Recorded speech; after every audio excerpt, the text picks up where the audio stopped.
Okay, so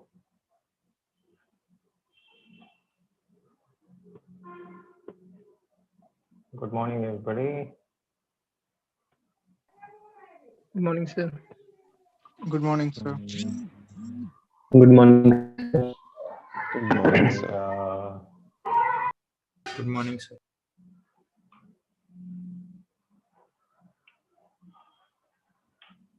all right. So let's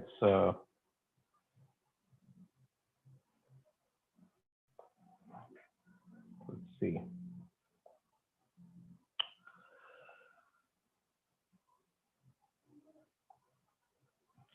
So I talked about the basic ideas behind Newtonian mechanics. What is Newtonian mechanics? And we're just going over a review of mechanics, or define the notion of a velocity of a particle,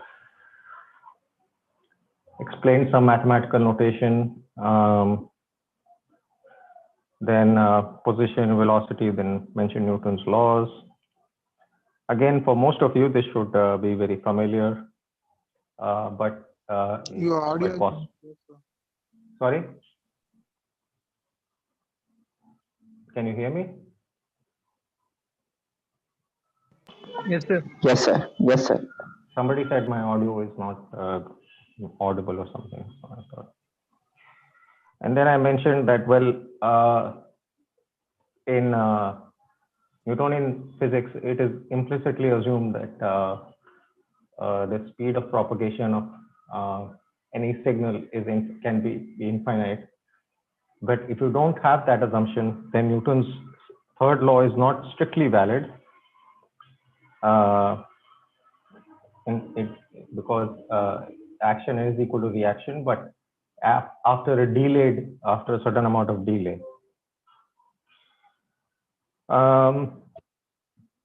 Then we have the notion of momentum, and the force law is best expressed in terms of conservation of momentum. And if the force is zero, then momentum is conserved. This allows us, for instance, to talk about systems with more than one particle, or with different parts of the system with different momenta. And so we can say that if the system doesn't have any external force on it, the total momentum is conserved. And this will allow us to, for instance, write down an equation of this form, which is the conservation of momentum. If there is any inelasticity in the interactions between the subsystems, then you will get a non-conservation of momentum, and that will be you can express that in terms of some missing momentum delta p, or some extra momentum delta p. But now, so you have two unknowns. So in this problem, you have two unknowns: the final momenta of the particles, the two particles after they scatter. But we have one equation. So if you have two unknowns, you need two equations. So the second equation can be the conservation of energy, right? So this brings us to the notion of energy. So let's talk about what energy is.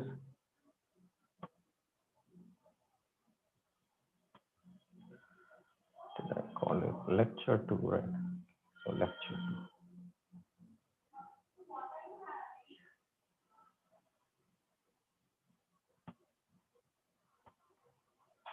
Okay, so what do we mean by energy, right? Now we have this concept of force, right? And we know that, from our experience, our empirical experience. Empirical means from observations, from experiment, from what we observe from our senses, right? That's what physics is built out of, right? It's built out of what we know, what we can experience. From empirical experience, we know that applying a force on an object over some distance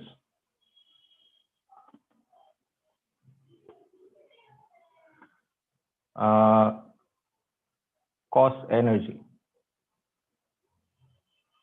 or work, right? So how do we define this notion of work, right? So, well, one way to define it is to say that if you take the dot product, the scalar product of the force, so you have some object, there is a force that is acting on it, and then the object is displaced along some direction, some vector which is delta x, right? So now this force has two components, right? One component will be the parallel component, parallel to the displacement. Another component will be the perpendicular component to the displacement, right? And so one can ask that, well, if I'm given a force and some displacement, what should be the relation between these two quantities, like and work, right? So given two vectors, how can I construct a scalar quantity, right? Now there's more than one way to construct a scalar quantity, right? This is one way, right? And well, you can convince yourself that again, after doing experiments, that the orthogonal component of the force should not have any influence. It doesn't do anything. It doesn't cost us any energy. So it is only the parallel component, and that parallel component is measured by taking this dot product. So this is the amount of work that is, so we say this is the amount of work that is done by displacing some object over some distance delta x due to some force F. So we can write this now, this we'll write it as a displacement and as a differential dw, and we have this relationship, right? This is the relationship between using Newton's second law, right? So this is the second law. So now in this expression, what we can do is we can take this, multiply and divide by dt, okay? And so we can write this expression as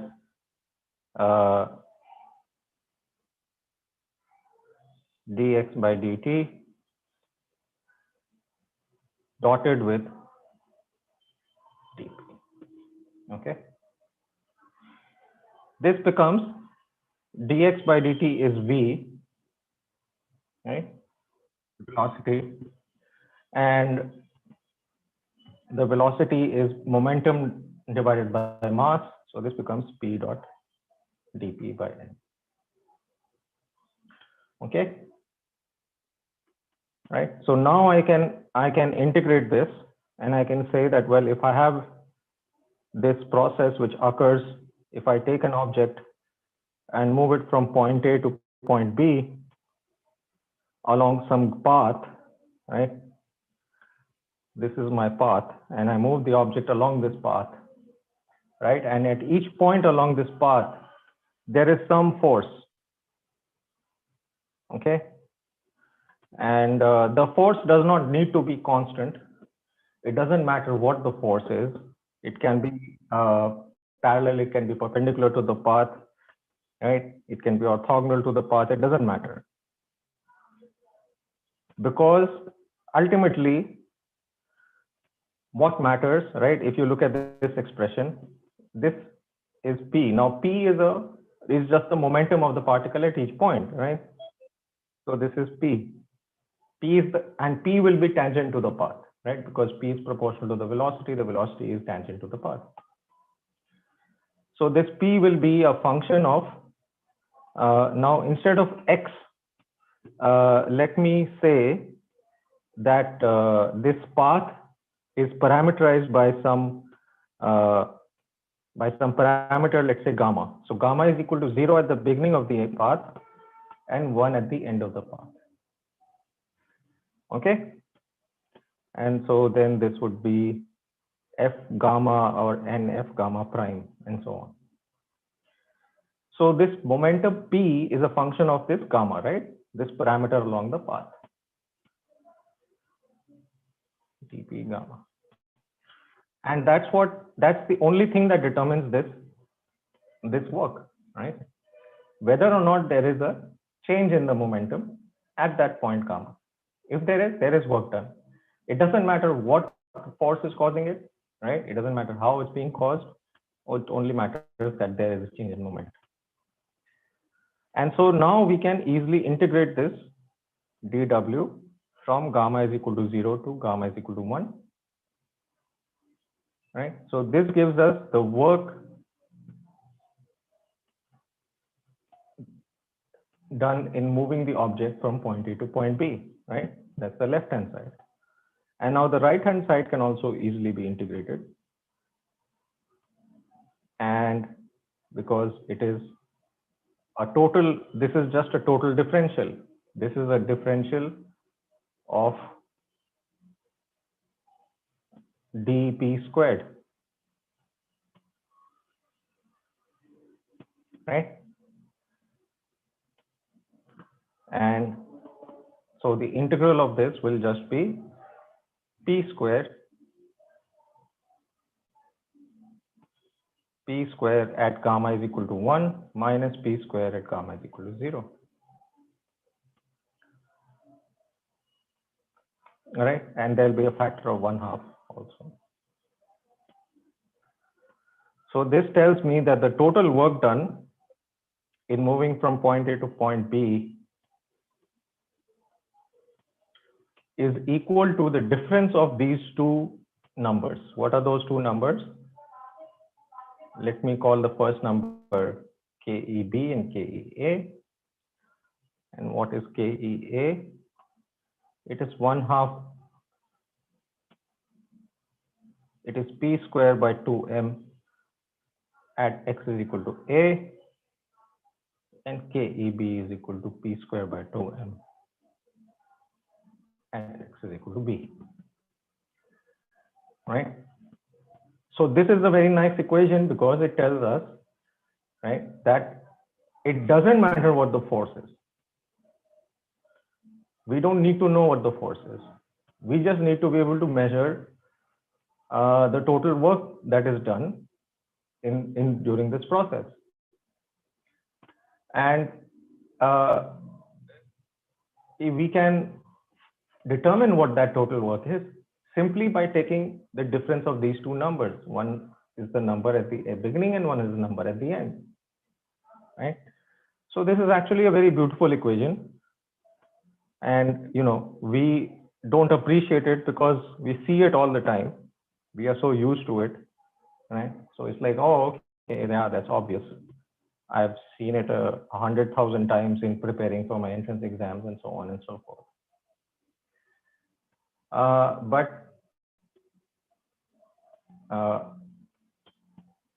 But the point is that, you know, when Newton first discovered these relationships, at that point in time, none of this was obvious.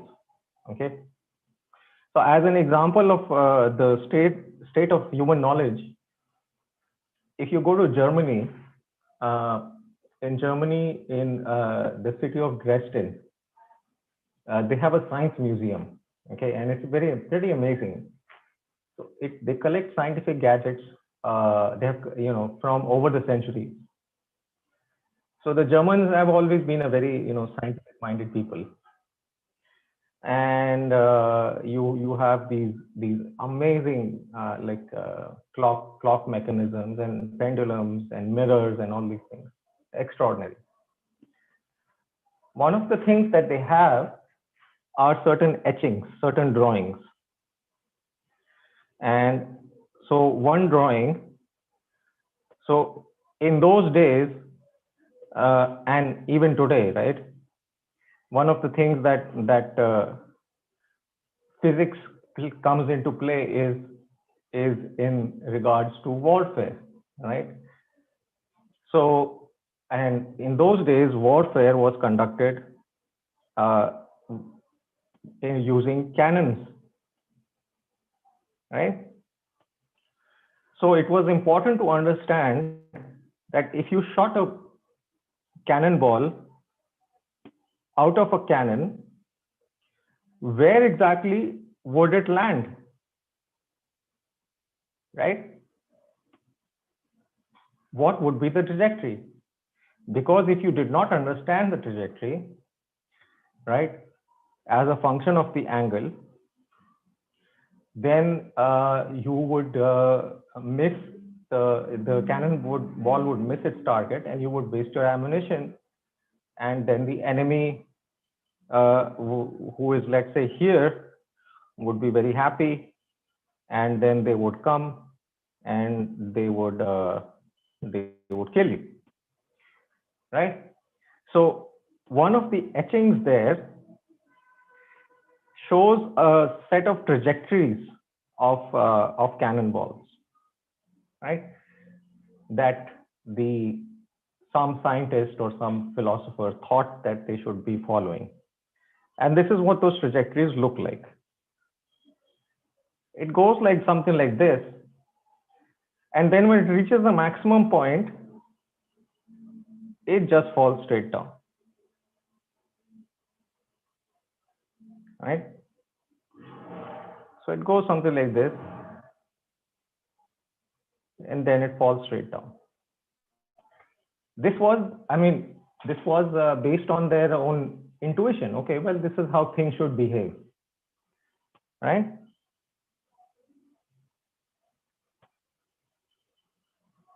And you can see that how incredibly incorrect this is, right? So whoever used this was responsible for the loss of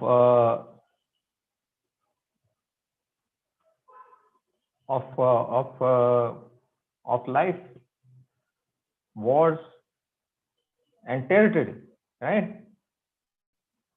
So it's safe to say that the person who came up with this theory was not promoted too far, right? So now we have a understanding of what sort of trajectories one should get, right? So we can again use Newton's laws to study this sort of motion. So what does Newton's law tell us? It tells us, well, from Newton's, so after the laws of motion, we have another law. We have Newton's law of gravitation. What is Newton's law of gravitation? It says that the force between two massive objects is proportional to the product of the two masses and inversely proportional to the square of the distance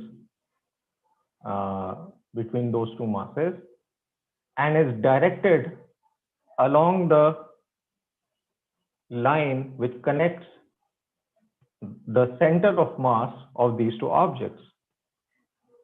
So if I have object 1 and object 2, so this has mass m1, this has mass m2. So then the force of gravity, right, is attractive. So m1 is pulling 2 towards it, So let's call this F12. And the second object is pulling the first object towards it. So let's call that F21, right? And I should put a minus sign here. So F12 acts in the direction from M2 to M1, right? So if you want to write down the direction of this unit vector R12, R12 will point in this direction. And similarly, R21 is in this direction, and it will be the negative of R12. Right? And F21, similarly, F21 will be the negative of F12 by Newton's third law. So this is Newton's law of gravitation. This introduces another concept. Which concept is that? That is the center of mass. Right? Now, see, the thing is that when Newton thought about this gravitational law, you can start out by saying that if you have 2 point particles, this law applies exactly, okay? So M1, M2, you say F1, M2 is equal to G1, M1, M2 by R12 squared. Fine. So this is for point particles. And we are happy. But the thing is that actual objects, heavenly bodies, are not point particles. So if you look at 2 objects, like let's say you look at the moon and you look at the earth, these are not point particles, right? So you would say that, well, there is some part of the moon. I can take the moon and I can divide it up into pieces. And similarly, I can take the earth and I can divide it up into small pieces. Okay. And then I ask that I look at one piece, one little piece of the moon, and I look at one little piece of the earth, right? And then so I call this piece, let's say I, and I call this piece, let's say J. And then I say, well, what is the force between I and J? Right, the gravitational force between I and J, Fij. And I can calculate Fij by using Newton's law, right? So if I take very, very small partitions of the moon and the sun, I will have approximate point particles and I can apply this law, right?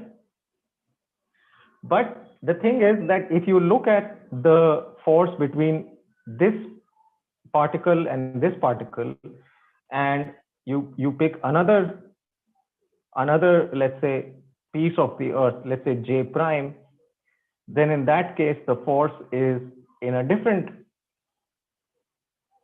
along a different direction, right? So the total force between the earth and the moon, what is it going to be?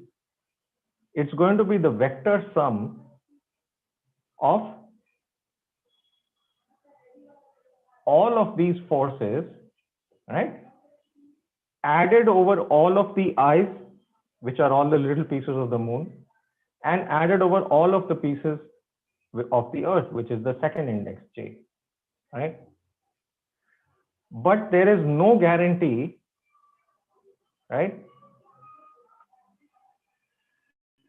that this will give a simple answer, right? When you look at this, there is no reason to believe that you will get a simple answer. But you do get a simple answer.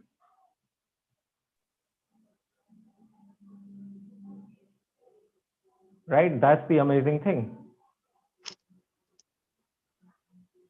And what is that simple answer? The simple answer is that F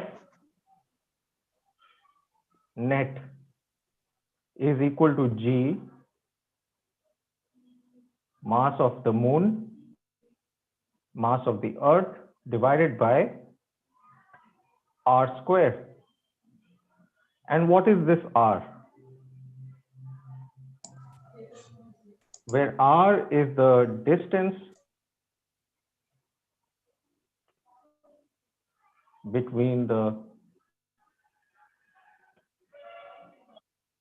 center of mass of the moon and the center of mass of the earth, right? So you see, the moon is some complicated looking object. It doesn't have to have uniform density. The earth is also some complicated object, right? So to do this calculation, Newton invented the concept of integration, because that is what this sum is, right? This sum is, we are doing an integral over the volume in the moon and the volume of the earth. And so it's pretty amazing that at the end of the day, you end up with just a simple expression connecting the center of mass of the moon and the center of mass of the earth.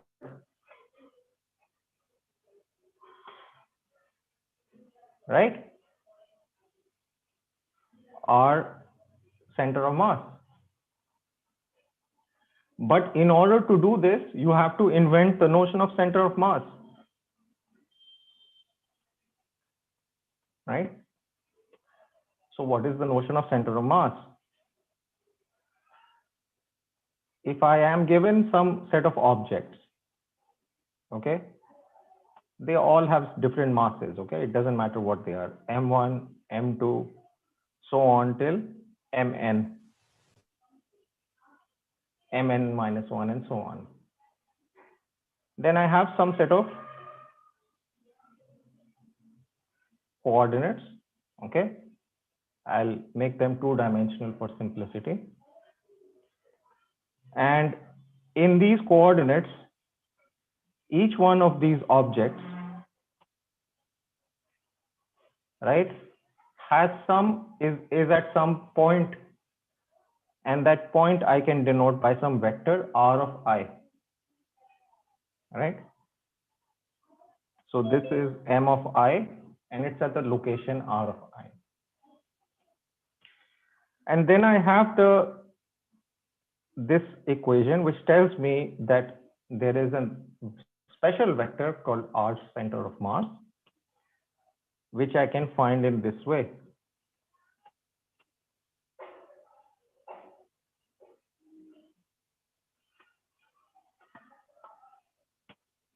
Right? So again, this is something that all of you have studied before, right? And this will give me something which, let's say, is over here.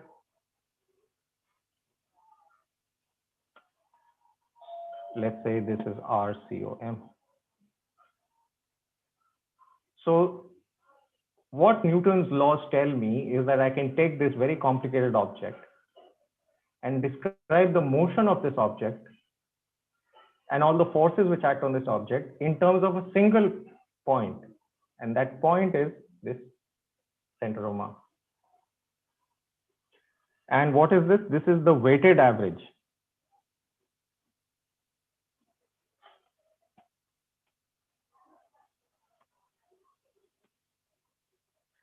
This is the weighted average of the position of each particle in the system. And the weight is given by the mass, right? So we started talking about trajectories. We started talking about kinetic energy. Then I started talking about trajectories. Then I started talking about Newton's laws of gravitation. And then I talked about center of mass. So it seems like I'm going on a sort of a random this thing, right? But it's not random. Why? Because now we can come back to, having introduced these ideas, we can come back to Newton's law of gravitation. And Newton's law of gravitation, now I can use it to ask that if I have two objects, one is a very large object, one is a very small object, and they are very close to each other. So for objects on or near the Earth's surface, right? And these objects, like, it doesn't have to be the surface of the Earth, it can be anything, right? Earth is just because, well, we live on this Earth. We can ask what is the force between these two objects. And the force on this object, right, is G mm over the distance between these two squared. Now, what is that distance? That distance is equal to the radius of the Earth plus the height of the object, distance of the object from the surface of the Earth squared. And we are working in an approximation. We are assuming that the Earth is a perfect sphere.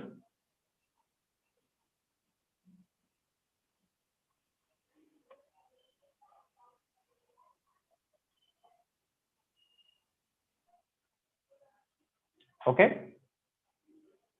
Now, when we make this approximation, we have h is much less than r, right? The radius of the Earth is approximately like 7,000 kilometers or something like that. And well, if you look at this, if you look at these cannonballs, maybe they go up to a height of 100 feet, maybe 200 feet. But that is a very, very small fraction of the radius of the Earth, right? So when you have such a situation, what you can do is, right, you can do an expansion. So I can write the denominator as in this way. I can take out r. I can take r out of the denominator. I can write the expression like this, -2. Right? I've just, what I've done is I've taken r common. Right? So I'm writing this expression as 1 plus r h by r. And this tells me now h by r is much, much less than 1. And then I'll get a factor of 1 by r square outside.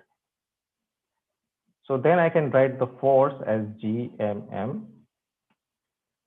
I have this factor of 1 by r square times 1 plus h by re to the power of -2. Okay. Now we introduce one more concept or one more tool. What tool is that? That is called a Taylor series. And this Taylor series is also a direct consequence of Newton's discovery of, or Newton's creation of calculus. Right? So what is the Taylor series? It says if I have some function of some parameter, in this case, let's call that parameter r, and I know the value of the function, right, at r is equal to r naught. I know this value. Let me call that f naught. And then I ask the question, is it possible for me to ask what is going to be the value of this function at a slightly different value of this parameter, right? So this delta r is some small disturbance, some small change. If I have a small change, how is this function going to be different, right? And the answer is given by the Taylor series, which tells me that to a first approximation, this is just equal to f naught, right? To a first approximation, this is f naught, which makes sense. Because if delta R is 0, then this whole thing will just be equal to F naught. Then the next order is delta R and the derivative of F of R evaluated at R naught. Okay. Then the next one is to order delta R square. Second derivative of this R is equal to R naught, and so on till infinity, right? Assuming that your function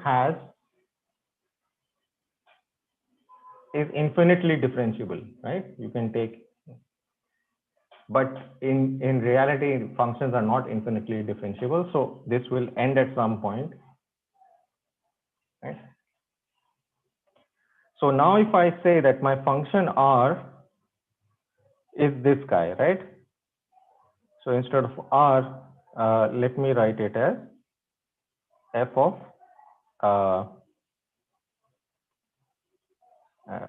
right. So let me say, well, let me just call it F of R is 1 over R plus or 1 over R square, right? That's it. This is my function. Then I want to ask, what is F of R plus delta R? Well, that is going to be R plus delta R squared. Now I can apply this Taylor series expansion. When I apply the Taylor series expansion to this equation, what do I get? 1 plus h by RE to the minus 2 is approximately equal to 1 minus 2 times h by RE plus I'll get minus 2 times 1 minus 1 more minus 1, that will give me again 2 by 2 factorial. So I'll get something of the order h by RE squared plus higher terms, right? So I hope that all of you have seen this before and you are not, this is not something that is completely unfamiliar to you. Can you raise your hand if you have seen this before? We saw it before, sir. You have, right? Okay, good.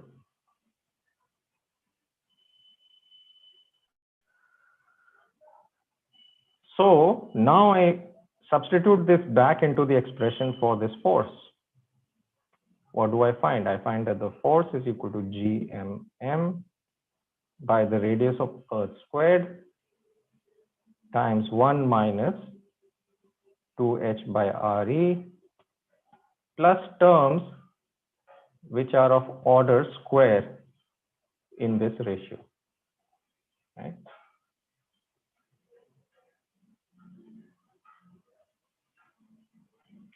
Right now, h by RE is already a very small number. So I can effectively ignore anything which is of order, higher order, right? And so I can write what is F? F is equal to F naught minus this this whole expression, which is GMM by RE cubed minus 2 GMM by RE cubed times H. Okay, this is F. Okay, so this is the force which acts on a body which is close to the surface of the Earth, right? So now this is just a constant.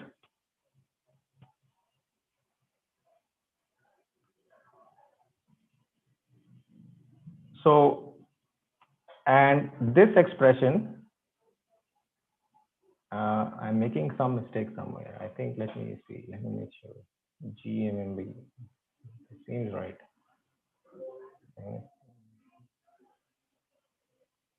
Um,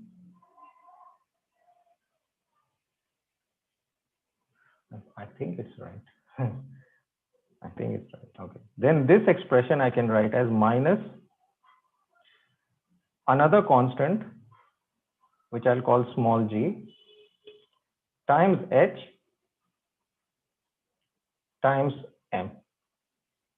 Okay. What is this constant g? This constant g I can write as 2gm by re cubed. Right?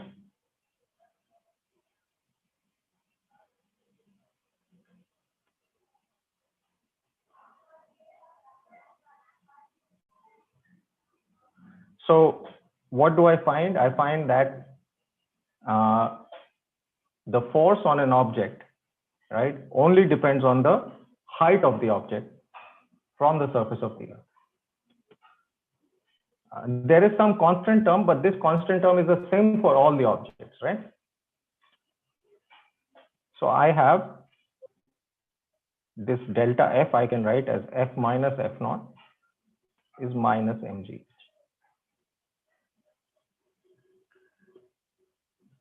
Okay. So if I have any object, okay, yeah, now I know what mistake I'm making. I'm sorry. This is not mgh, this is mg. My bad, my bad.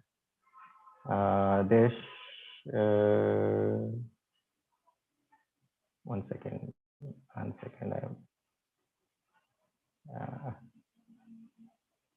Okay. This is units of potential. This is units of energy. I want something which has units of force. Right. So this will be minus. Okay. So I made some mistake somewhere. Okay. We'll correct that. Excuse me, sir. Tomorrow. Yeah. Sir, 2g capital M h by re cube will be the constant, which you called it small g. No, but h. Yes, h is the constant height which we measured from the surface of Earth.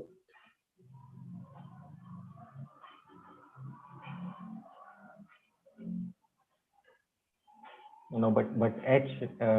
If h is 0, then this gives me 0, right? So that's not the right this thing, right?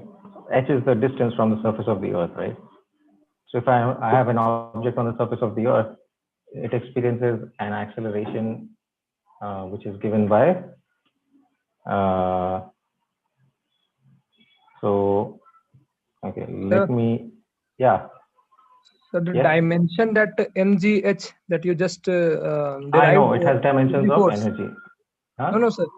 So the g there has gmm by re cube, but the g acceleration of gravity we use is gm by re square. Right, I know. So that's why I'm just a little bit confused. So anyway, let me fix all of this. Yeah, okay. So again, taking these two terms, right, I get gm by re square times m times 1 minus 2h by re. Okay, good. I'll write it like this. Fine. Now we have the right expression.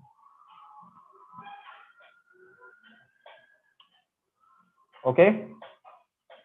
So the force is given by the mass m times gm by re square times 1 minus 2h by r,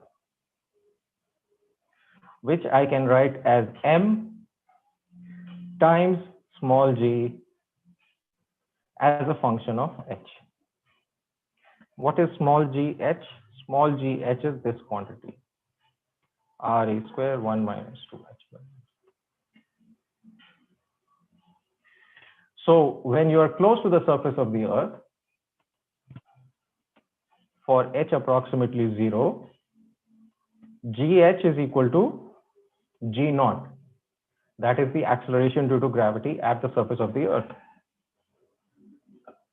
for F is equal to mg for H is equal to 0. Okay. Anyway, this is the final answer, and I should not get anything different. Otherwise, I'm doing something very wrong. Fine. So, and from this we can also see that this acceleration due to gravity is dependent on the height, and that is of course something that we know. As you go to higher altitudes, the acceleration due to gravity will decrease. But the rate at which it will decrease will be very good. So I've fixed that. Now we can come back to the question of these trajectories.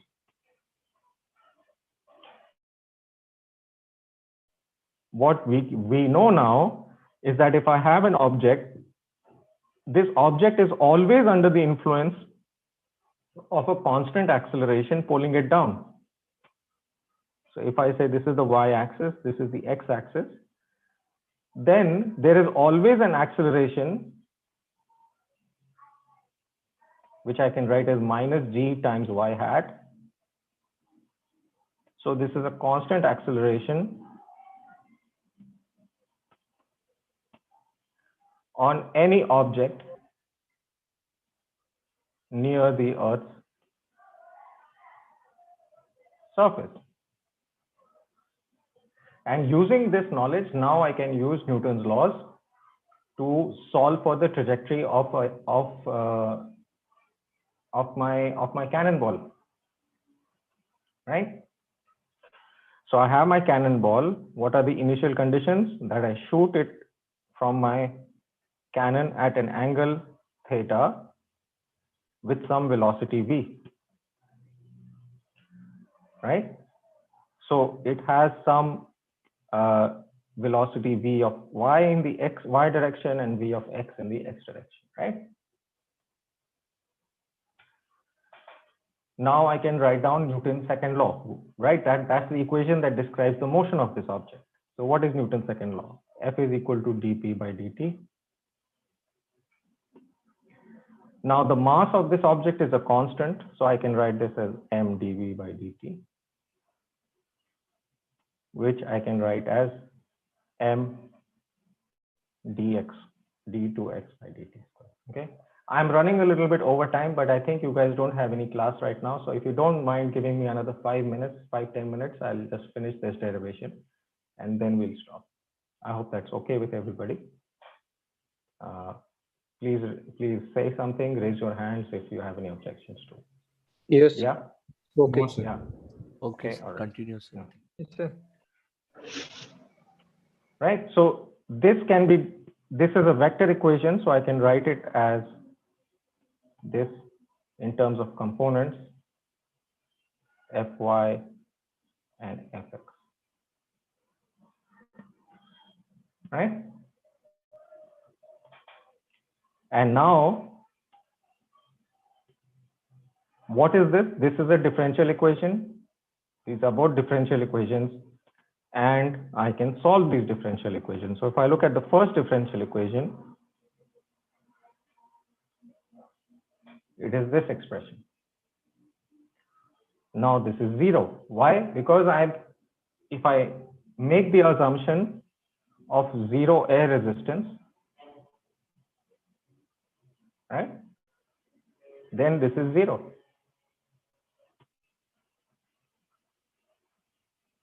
Because the only force that I have is the force of gravity, and I know that that force is only acting in the y direction. So I have to integrate this equation. If I integrate this equation, what will happen? So I have m dvx by dt is equal to 0. If I integrate this, right, what will I get?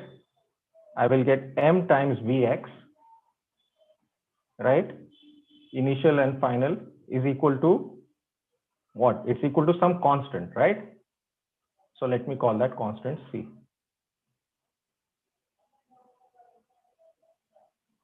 Is it fine? Now this is another differential equation. What is this differential equation? This is m dx by dt. right? So I get m dx by dt minus c is equal to 0. I can integrate this also. If I integrate this, I get m times x from b to a minus c from minus c times t from b to a is equal to 0. Okay. And what does this give me? This tells me that delta x is equal to c times delta t by m. Okay. And what is this c? This c I can take to be the value of mv x at a. And so c is just the initial momentum.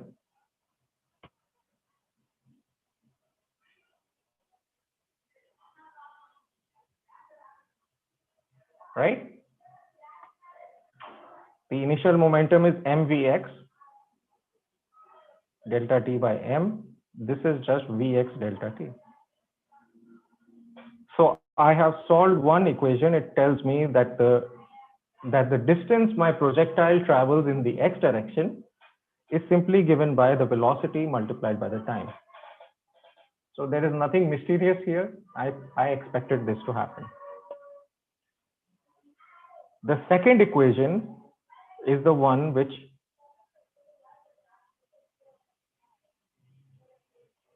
gives me something non-trivial, right?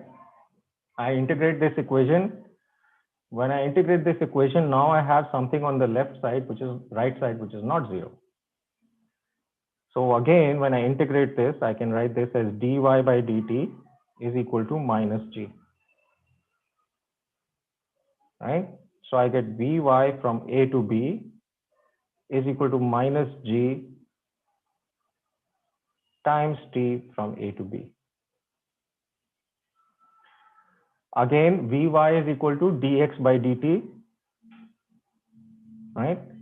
So I take this and I integrate this again, dx by dt with respect to dt, and I take this t and I integrate this with respect to dt.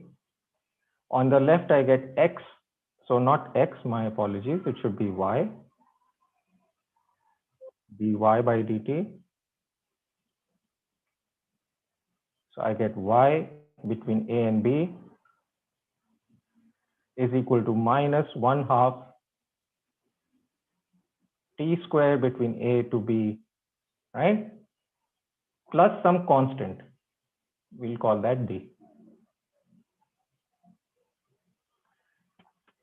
So what do I get? I get delta y, right? The total vertical distance the object moves is equal to minus 1/2 g times tb square minus ta square,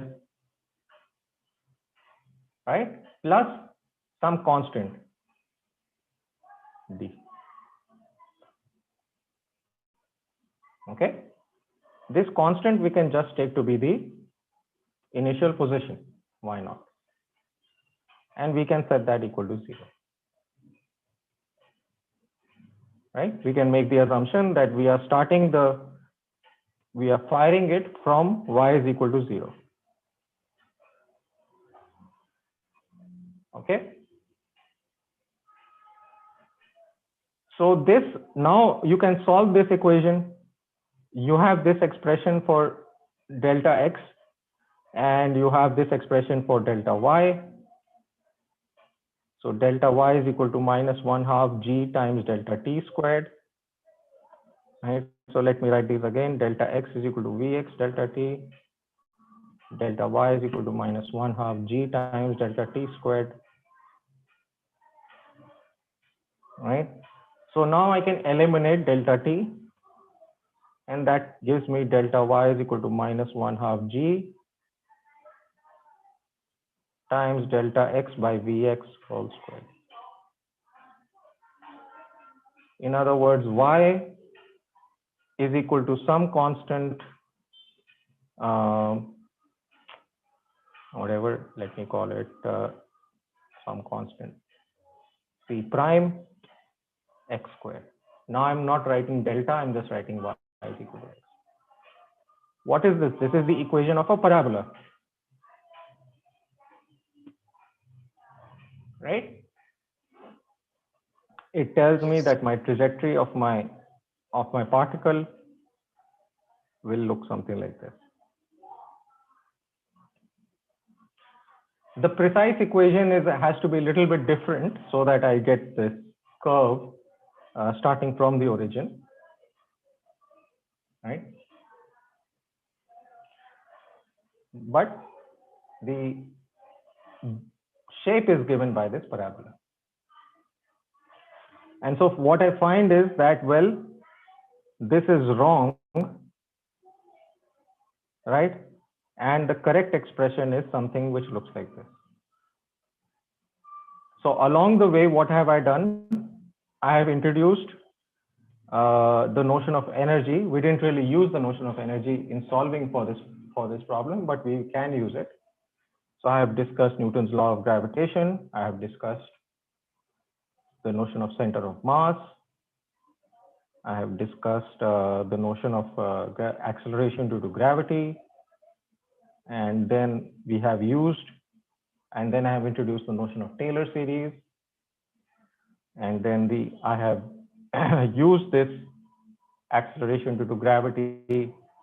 And then I have introduced the notion of solving differential equations, right? So we have covered a lot of different topics.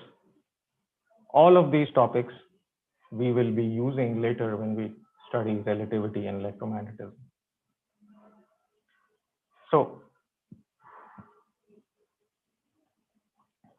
that's it for today. Thank you for your time. Thank you for your patience. Thank you, sir. Thank you, sir. Thank you, sir. Thank you, sir. Thank you, Thank you, sir. sir. Thank you, sir. Thank you, sir. Bye. Now you can Thank all you, sir. ask me any questions that you might have. Sir, excuse me. Excuse me, Yes. sir. Yes. Sir, what is the value of C dash in that equation of parabola? What is the value of what? That's C prime. C prime. Well, C prime will be G by 2 Vx squared, right?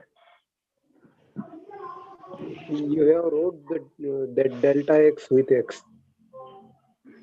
So I'm being a little bit careless here. If you write it properly, then you will get y minus y naught is equal to minus g by 2 Vx squared times x minus x naught squared. Okay, thank you. Sir. Thank you, sir. Right. So if you set x naught and y naught to 0, right, then you'll get this expression. But that will still give you, what will it give you? There's some constant missing somewhere that you can work out. Okay. Yes, sir. Because again, all of this is something that presumably you have covered 2 years ago, right? I think some people do it in class 10. Otherwise, everybody does it in class 11 for sure, right? Yes, sir. Yes, sir.